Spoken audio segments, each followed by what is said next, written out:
ओम शांति। अव्यक्त बाप दादा के मधुर महावाक्य 19/6/2022 19/6/2022 रिवाइज है 6/4/91। आज बाबा ने कर्मातीत स्थिति की निशानियां बताई हैं। कर्मातीत हम बनते जा रहे हैं, उसकी निशानियां कौन कौन सी होंगी। साथ साथ बाबा ने दिल तख्त नशीन और विश्व तख्त नशीन बनने के लिए 2 बातें बताई हैं। बाबा के दिल तख्त नशीन बने और भविष्य विश्व महाराजा महारानी तख्त नशीन बने, उसके लिए मुख्य 2 बातें हैं। ऐसे तो बहुत सारी बातें हैं, लेकिन वो 2 बातें हैं, सुख दो और सुख लो। तो चलिए सुनते हैं कर्मातीत स्थिति की निशानियाँ और दिल तख्त नशीन विश्व भविष्य में तख्त नशीन बनने की विशेषताएं। कर्मातीत स्थिति के समीप आ रहे हैं, धीरे धीरे कर्मातीत स्थिति के समीप आ रहे हैं। कर्म भी वृद्धि को प्राप्त होता रहता है, लेकिन कर्मातीत अर्थात कर्म के किसी भी बंधन के स्पर्श से न्यारे ऐसा ही अनुभव बढ़ता रहे। जैसे मुझ आत्मा ने शरीर द्वारा कर्म किया ना, ऐसे न्यारेपन रहे ना कार्य के स्पर्श करने का, और करने के बाद जो रिजल्ट हुई उस फल को प्राप्त करने से भी न्यारापन। कर्म का फल अर्थात जो रिजल्ट निकलती है उसका भी स्पर्श ना हो, उसको भी स्वीकार ना करें। बाबा का कार्य था, कराया और न्यारे और प्यारे हो जाएं। बिल्कुल ही न्यारापन अनुभव होता रहे, जैसे कि दूसरे कोई ने कराया और मैंने किया। करण करावनहार तो बाबा है, बाबा मुझ आत्मा के द्वारा कराता है। ऐसे न्यारे और प्यारे रहें। किसी ने कराया और मैं निमित्त बनी, लेकिन निमित्त बनने में भी न्यारापन। ऐसी कर्मातीत स्थिति बढ़ती जाती है। ऐसा फील होता है, पूछें अपने आप से। मुझे ऐसा फील होता है बाबा करा रहा है और मैं कर रही हूँ। महारथियों की स्थिति और से न्यारी प्यारी स्पष्ट हो रही है ना। जो और बाबा के बच्चे हैं उनसे महारथियों की स्थिति न्यारी और प्यारी स्पष्ट हो। जैसे ब्रह्मा बाप स्पष्ट थे, ऐसे नंबरवार आप निमित्त आत्माएं भी साकार स्वरूप से स्पष्ट होती जाती है। कर्मातीत अर्थात न्यारा और प्यारा। कर्म दूसरे भी करते हैं और आप भी करते हो, लेकिन आपके कर्म करने में अंतर है, स्थिति में अंतर है। जो कुछ बीता और न्यारा बन गया। कर्म किया और वह करने के बाद ऐसा अनुभव होता है। कैसा अनुभव होगा? जैसे कि कुछ किया ही नहीं, कराने वाले ने करा लिया। ऐसी स्थिति का अनुभव करते रहेंगे तो हल्कापन रहेगा। कर्म करते भी तन का भी हल्कापन, मन की स्थिति में भी हल्कापन। कर्म की रिजल्ट मन को खींच लेती है। ऐसी स्थिति है। जितना ही कार्य बढ़ता जाएगा उतना हल्कापन भी बढ़ता जाएगा। कर्म अपनी तरफ आकर्षित नहीं करेगा, लेकिन मालिक होकर कर्म कराने वाला करा रहा है और निमित्त बनने वाले निमित्त बनकर कर रहे हैं। तो आत्मा के हल्केपन की निशानी आत्मा की जो विशेष शक्तियां हैं। कौन सी शक्तियां आत्मा की? मन, बुद्धि, संस्कार। ये तीनों ही ऐसी हल्की होती जाएंगी। संकल्प भी बिल्कुल ही हल्की स्थिति का अनुभव कराएंगे। बुद्धि की निर्णय शक्ति भी ऐसा निर्णय करेगी जैसे कि कुछ किया ही नहीं, और कोई भी संस्कार अपनी तरफ आकर्षित नहीं करेगा। जैसे बाप के संस्कार कार्य कर रहे हैं, यह मन, बुद्धि, संस्कार सूक्ष्म शक्तियाँ जो हैं, तीनों में लाइट अनुभव करेंगे। स्वतः ही सबके दिल से, मुख से यही निकलता रहेगा कि जैसे बाप वैसे बच्चे न्यारे और प्यारे हैं। क्योंकि समय प्रमाण बाहर का वातावरण दिन प्रतिदिन और ही भारी होता जाएगा। जितना ही बाहर का वातावरण भारी होगा उतना ही अनन्य बच्चों के संकल्प, कर्म, संबंध लाइट होते जाएंगे और इस लाइटनेस के कारण सारा कार्य लाइट चलता रहेगा। वायुमंडल तो तमो प्रधान होने के कारण और भिन्न भिन्न प्रकार के भारीपन का अनुभव करेंगे। प्रकृति का भी भारीपन होगा, मनुष्य आत्माओं की वृत्ति का भी भारीपन होगा। इसके लिए भी हल्कापन औरों को भी हल्का करेगा। स्वयं हल्के रहेंगे, औरों को भी हल्का कर सकेंगे। अच्छा, सब ठीक चल रहा है ना? कारोबार का प्रभाव आप लोगों के ऊपर नहीं पड़ता, लेकिन आपका प्रभाव कारोबार पर पड़ता है।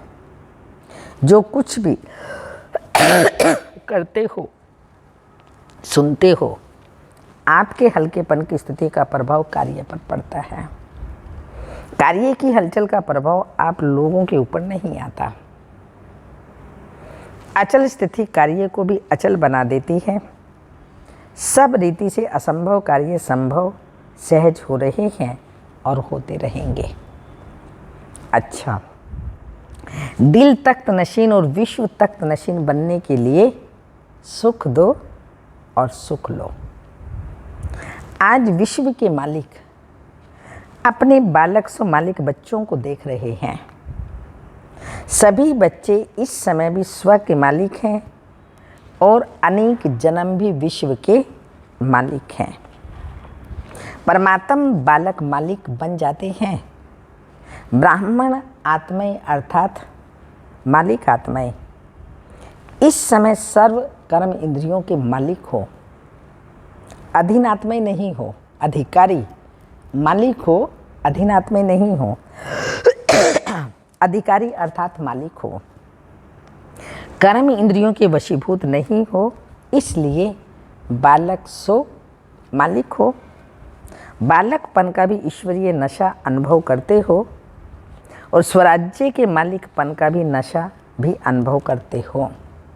डबल नशा है। नशे की निशानी, हाँ, नशे की निशानी क्या है? नशे की निशानी अविनाशी रूहानी खुशी। सदा अपने को विश्व में खुश नसीब आत्माएं समझते हो। वहाँ मेरा श्रेष्ठ भाग्य अर्थात श्रेष्ठ नसीब। खुश नसीब भी हो और सदा खुशी की खुराक खाते हो और खिलाते हो। साथ साथ खुशी के झूले में झूलते रहते हो। औरों को भी खुशी का महदान दे खुश नसीब बनाते हो। ऐसे अमूल्य हीरे तुल्य जीवन बनाने वाले हो।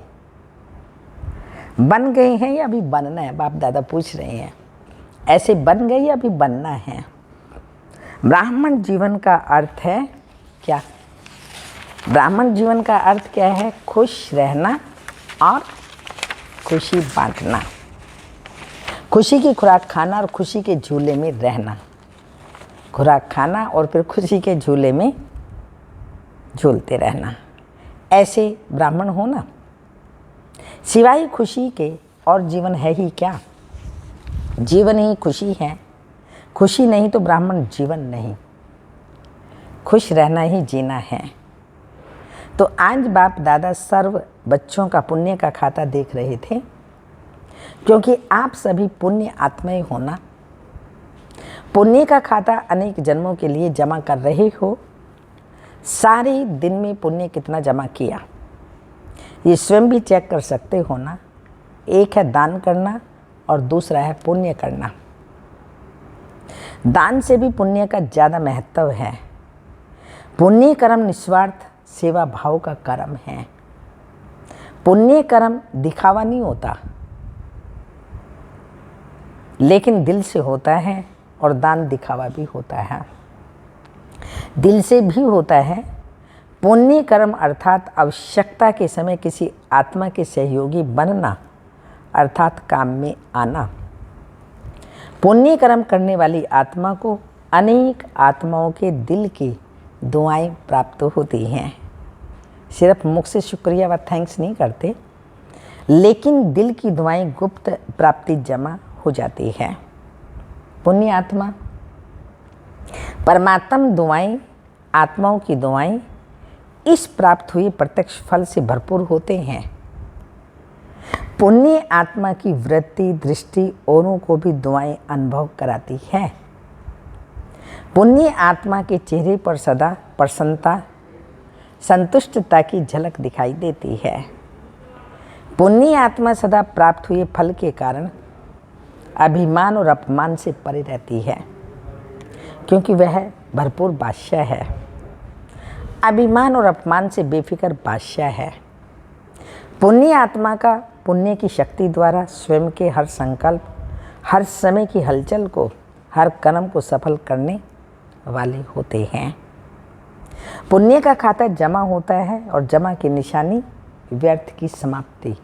जमा हुआ है तो हमारा हर प्रकार का व्यर्थ समाप्त होगा। ऐसी पुण्य आत्मा विश्व के राज्य के तख्त नशीन बनती हैं। तो अपने खाते को चेक करो कि ऐसी पुण्य आत्मा कहाँ तक बने हैं। अगर पूछेंगे सभी पुण्य आत्मा हो तो सब हाँ जी कहेंगे ना। हैं ही सभी पुण्य आत्मा, लेकिन हैं तो सब पुण्य आत्मा लेकिन नंबर वार हैं कि सब नंबर 1 हैं। नंबर वार है ना। सतयुग त्रेता के विश्व के तख्त पर कितने बैठेंगे? सभी इकट्ठे बैठेंगे तो नंबर वार है ना। नंबर क्यों बनते हैं? कारण एक विशेष बात बाप दादा ने बच्चों की चेक की और वही बात नंबर 1 बनने में रुकावट डालती है। अभी तपस्या वर्ष में सभी का लक्ष्य संपूर्ण बनने का है या नंबर वार बनने का है? संपूर्ण बनना है ना। आप सभी एक स्लोगन बोलते हो और लिखकर लगाते भी हो। वह स्लोगन है सुख दो हाँ और सुख लो, ना दुख दो ना दुख लो। ये स्लोगन पक्का है? पूछ लीजिए सब अपने आप से। दुख देना दुख लेना ये तो बहुत पुरानी बात हो गई। कितना सब आत्माओं को सुख देते हैं और कितना सुख लेते हैं। तो रिजल्ट क्या देखी? दुख ना दो, इसमें तो मेजॉरिटी का अटेंशन है। लेकिन आधा स्लोगन ठीक है। देने के लिए सोचते हैं, देना नहीं, लेकिन लेने के लिए कहते हैं उसने दिया इसलिए हुआ, इसने कहा ये कहा, इसने यह कहा इसलिए यह हुआ। ऐसी जजमेंट देते हो ना, अपना ही वकील बनकर के केस में यही बताते हो। तो आधा स्लोगन के ऊपर अटेंशन ठीक है और भी होना चाहिए अंडरलाइन। फिर भी आधे स्लोगन पर अटेंशन है, लेकिन और जो आधा स्लोगन है उस पर अटेंशन नाम मात्र है। उसने दिया लेकिन आपने लिया क्यों? किसने कहा आपको लो? बाप की श्रीमत है क्या कि दुख लो, झोली भरो दुख से? तो ना दुख दो ना दुख लो। तभी पुण्य आत्मा बनेंगे, तपस्वी बनेंगे। तपस्वी अर्थात परिवर्तन। तो उनके दुख को भी आप सुख के रूप में स्वीकार करो, परिवर्तन करो, तब कहेंगे तपस्वी। ग्लानि प्रशंसा समझो, तब कहेंगे पुण्य आत्मा। इतनी गहरी परिभाषा बाबा पुण्य आत्मा की बता रहे हैं। जगदम्बा माँ ने सदैव सभी बच्चों को यही पाठ पक्का कराया। गाली देने वाले या दुख देने वाली आत्मा को भी अपने रहमदिल स्वरूप से, रहम की दृष्टि से देखो, गलाने की दृष्टि से नहीं। वो गाली देवे, आप फूल चढ़ाओ, तब कहेंगे पुण्य आत्मा। गलानी वाले को दिल से गले लगाओ, बाहर से गले नहीं लगाना, लेकिन मन से। तो पुण्य आत्मा के खाते जमा होने में विघ्न रूप यही बात बनती है। मुझे दुख लेना भी नहीं, दुख देना भी नहीं, लेकिन लेना भी नहीं। जब अच्छी चीज़ नहीं तो फिर किचड़ा लेकर जमा क्यों करते हो? पता है दुख अच्छी चीज़ नहीं है, किचड़ा है, तो उसको जमा क्यों करते हो? जहाँ दुख लिया किचड़ा जमा हुआ, तो किचड़े से क्या निकलेगा? पाप के अंश रूपी जम्स। अभी मोटे पाप तो नहीं करते हैं ना, अभी पाप का अंश रह गया है, लेकिन अंश भी नहीं होना चाहिए। कई बच्चे बड़ी मीठी मीठी बातें सुनाते हैं, रोज ध्यान तो सभी करते हैं ना। एक स्लोगन तो सभी को पक्का हो गया, चाहते तो नहीं थे लेकिन हो गया, आदि आदि। जब आप नहीं चाहते हो तो कौन चाहता है? जो कहते हो गया। हाँ, और कोई आत्मा है, होना नहीं चाहिए लेकिन होता है, ये कौन बोलता है? और कोई आत्मा बोलती है कि आप बोलते हो? कौन बोलता है? पूछो। तो तपस्या इन बातों के कारण सिद्ध नहीं कर सकेंगे। दुख लेना, देना, दे भान में आना, ये सब बातें बाबा ने कहा तपस्या करने नहीं देंगी। जो होना नहीं चाहिए, जो करना नहीं चाहते, वह ना होता है, ना करना ही पुण्य आत्मा की निशानी है।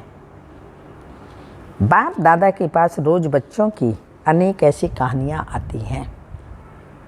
बोलने में इतनी इंटरेस्ट वाली कहानियाँ करके बताते हैं जो सुनते रहो। कोई लंबी कहानी बताने में आदती हैं, कोई छोटी बताते हैं, लेकिन कहानियाँ बहुत बताते हैं। आज इस वर्ष के मिलन की अंतिम डुबकी है ना, सभी डुबकी लगाने आए हो ना। जबकि भक्ति मार्ग में भी डुबकी लगाते हैं तो कोई ना कोई संकल्प जरूर करते हैं, चाहे कुछ स्वाहा करते हैं, चाहे कुछ स्वार्थ कर रखते हैं, दोनों से संकल्प करते हैं। तो तपस्या वर्ष में यह संकल्प करो कि सारा दिन, अंडरलाइन, सारा दिन संकल्प द्वारा, बोल द्वारा, कर्म द्वारा पुण्य आत्मा बन पुण्य करेंगे। और पुण्य की निशानी बताई, पुण्य का प्रत्यक्ष फल है हर आत्मा को दुआएं। हर संकल्प में पुण्य जमा हो, बोल में दुआएं जमा हो, संबंध संपर्क से दिल से सहयोग की शुक्रिया निकले, इसको कहते हैं तपस्या। ऐसी तपस्या विश्व परिवर्तन का आधार बनेगी। ऐसी रिजल्ट पर प्राइज मिलेगी। फिर कहानी नहीं सुनाना, ऐसा हो गया, आदि आदि। वैसे पहला नंबर प्राइज सभी सेंटर्स को लेना चाहिए और साथ में मधुबन निवासियों को लेना चाहिए, क्योंकि मधुबन की लहर, नियमित टीचर्स की लहर प्रवृत्ति वालों तक, गॉडली स्टूडेंट्स तक सहज पहुंचती है। तो आप सब नंबर आगे तो हो ही जाएंगे। अब देखेंगे किस किस के नाम प्राइज में आते हैं। टीचर्स के आते हैं, मधुबन वालों के या गॉडली स्टूडेंट के आते हैं, या डबल विदेशी वित्तीय और पुरुषार्थ कर रहे हैं। बाप दादा के पास प्राइज बहुत हैं, लेने वाला चाहिए। बाबा के पास तो बहुत हैं, जितना चाहो ले सकते हैं, प्राइज की कमी नहीं है, भंडारे भरपूर हैं। अच्छा, सभी मेले में पहुंच गए? मेला अच्छा लगा कि तकलीफ हुई? बारिश ने भी स्वागत किया, प्रकृति का भी आपसे प्यार है। घबराई तो नहीं है ना? ब्रह्मा भोजन तो अच्छा मिला है ना? 63 जन्म तो धक्के खाए, अभी तो और ही ठिकाना मिला है ना? 3 पैर पृथ्वी मिली है ना? इतना बड़ा हॉल जो बनाया है, डायमंड हॉल उस टाइम बन रहा था, वो बना तो हॉल की भी शोभा बढ़ाई ना, हॉल को सफल किया ना। किसी को भी तकलीफ तो नहीं हुई ना? उस टाइम में बहुत आंधी तूफान आया था। लेकिन ऐसे नहीं मेला करते रहना, रचना के साथ साधन भी साथ में आते हैं। अच्छा, दादियों के साथ बाप दादा ने देखा कि सभी महारथियों ने दिल से सबको शक्तिशाली बनाने की सेवा बहुत अच्छी की है। इसके लिए शुक्रिया क्या करें, लेकिन खाता बहुत जमा हुआ है, बहुत बड़ा खाता जमा हुआ है। बाप दादा महावीर बच्चों की हिम्मत, उमंग, उत्साह देख पद्म गुणा से भी ज़्यादा हर्षित होते हैं। हिम्मत रखी है, संगठन सदा स्नेह के सूत्र में रहा है, इसलिए इसकी सफलता है। संगठन मजबूत है ना? छोटी माला मजबूत है। कंगन तो बना है ना, माला तो नहीं बनी, कंगन है तो ना, इसलिए छोटी माला की माला भी पूजी जाती है। बड़ी अच्छी तैयार हो रही है, वह भी हो जाएगी, होनी ही है। सुनाया था ना कि बड़ी माला के दाने तैयार हैं, लेकिन दाने से दाना मिलने में थोड़ी मार्जिन है। छोटी माला अच्छी तैयार है, इसी माला के कारण ही सफलता सहज, और सफलता सदा माला के मणकों के गले में पिरोई हुई है। विजय का तिलक लगा हुआ है, बाप दादा खुश हैं, पदम गुणा मुबारक। निमित्त तो आप हो ना, बाप तो करावनहार है, करने वाला कौन, करने के लिए निमित्त आप हो। बाप तो बैकबोन है, इसलिए बहुत अच्छी प्रीत की रीत भी निभाई है और पालना भी की रीति भी अच्छी निभाई है। अच्छा,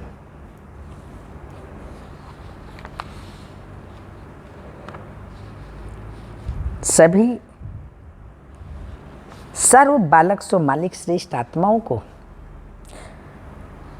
सदा हर कदम में पुण्य का खाता जमा करने वाली पुण्य आत्माओं को सदा दिल तक नशीन और विश्व के तख्त अधिकारी विशेष आत्माओं को सदा सुख देने और सुख लेने वाले मास्टर सुख के सागर आत्माओं को सदा खुशी में रहने वाले और खुशी देने वाले मास्टर दाता बच्चों को बाप दादा का याद प्यार।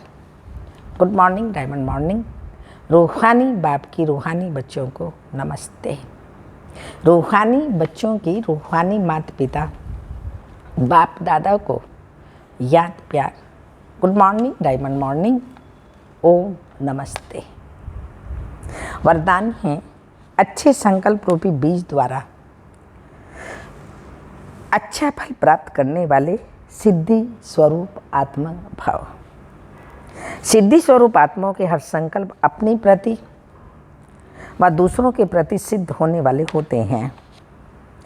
उन्हें हर कर्म में सिद्धि प्राप्त होती है।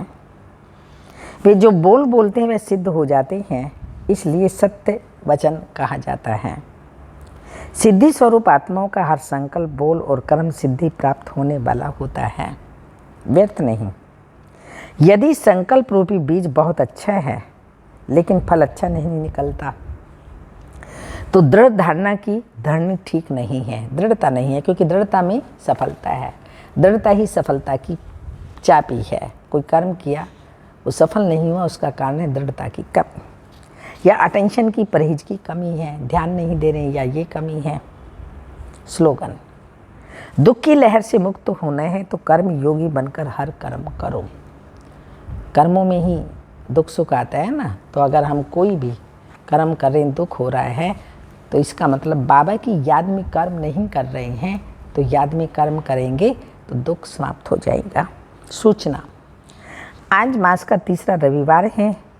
सभी राजयोगी तपस्वी भाई बहनें 6:30 से 7:30 बजे तक विशेष योग अभ्यास के समय अपने आकारी फरिश्ते स्वरूप में स्थित हों। विश्व परिक्रमा करते हुए प्रकृति सहित सर्व आत्माओं को लाइट माइट देने की सेवा करें, जहाँ भी हो। एक्चुअली तो आश्रम में आना चाहिए, नहीं आ सकते हैं तो घर में ही बैठ करके यह सेवा करें। विश्व की परिक्रमा लगाएं और परिक्रमा में क्या करें, प्रकृति सहित सबको लाइट माइट देने की सेवा करें। अमृत बेला, ब्रह्मा बाप के पार्ट को भी पहचानो। हाँ, आजकल कहते हैं ना फलाने में ब्रह्मा आया, फलाने में बाबा आया, तो उसको भी पहचानो। सुनिए बाप दादा क्या कहते हैं। कई बच्चे बाप दादा अर्थात दोनों बाप की बजाय एक ही बाप द्वारा खजाने के मालिक बनने की विधि को अपनाते हैं। इससे भी प्राप्ति से वंचित हो जाते हैं। हमारा निराकार से डायरेक्ट कनेक्शन है। साकार ने भी निराकार से ही तो पाया है, इसलिए हम भी निराकार द्वारा सब पालेंगे। साकार की क्या आवश्यकता है, लेकिन ऐसी चाबी खंडित हो जाती है, इसलिए सफलता नहीं मिल पाती है। हंसी की बात है तो यह है कि नाम अपना ब्रह्मा कुमार कुमारी कहलाएंगे और कनेक्शन बाप से रखेंगे, तो अपने को शिव कुमार कुमारी कहलाओ ना। ब्रह्मा कुमार कुमारी क्यों कहते हो, सरनेम है ही शिववंशी ब्रह्मा कुमार कुमारी, तो दोनों ही बाप का संबंध हुआ ना। शिव बाप ने भी ब्रह्मा द्वारा ही स्वयं को प्रत्यक्ष किया ना, तो हम सब ब्रह्मा कुमार कुमारी हैं। शिव बाबा ज्ञान सुनाता है ब्रह्मा द्वारा, तब हम ब्रह्मा कुमार कुमारी हैं। बाबा ने ब्रह्मा द्वारा ही हमको अडॉप्ट किया, हम अडॉप्टेड चिल्ड्रन हैं। तो इसलिए शिव बाबा कोई भी श्रीमत देता है मुरली में, लेकिन ब्रह्मा बाप के द्वारा। और साथ साथ अगर समझ में नहीं आती तो बाबा ने निमित्त बनाए हैं बहनों को, उन बहनों के द्वारा आप वेरीफाई करा सकते हैं। ओम शांति।